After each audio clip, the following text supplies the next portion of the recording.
Romain Rissoan, consultant formateur, product manager. Alors le product manager, qu'on peut appeler également le PO, le product owner parfois, eh bien c'est tout simplement celui qui a la possession fonctionnelle et quelque peu technique d'un outil qui a été imaginé et conçu. Je prends l'exemple, vous avez l'idée d'inventer un logiciel et à ce moment-là, vous allez imaginer tout un tas de fonctionnalités. Vous êtes donc le product owner. Le truc, c'est que souvent dans une entreprise, vous avez un commanditaire, celui qui a l'idée d'un produit, mais qui en fait en gros, c'est le chef, le patron, le directeur, qui dit il nous faut un produit qui fasse ça. Et après, on va désigner quelqu'un qui va être chargé de concevoir ce produit, et pas forcément de le créer, ce n'est pas forcément le développeur.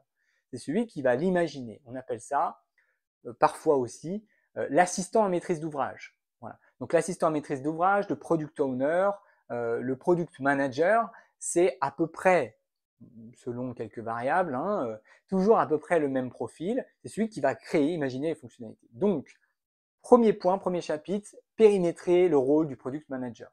Deuxième chapitre, quelles sont les actions que je fais au quotidien pour piloter mon projet. Donc en l'occurrence, méthode agile versus méthode cycle en V, donc un gros focus sur ça.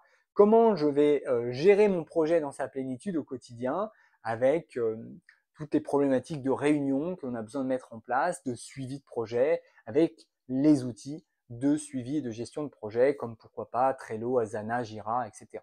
Et enfin, dernier point, comment je vais suivre mon projet, les métriques, justement avec les outils choisis, afin d'optimiser la production, la productivité, avec des diagrammes de Gantt, des diagrammes de gestion de charge, des diagrammes de gestion de calendrier, et pourquoi pas également, évidemment, instaurer la collaborativité au quotidien dans ces projets.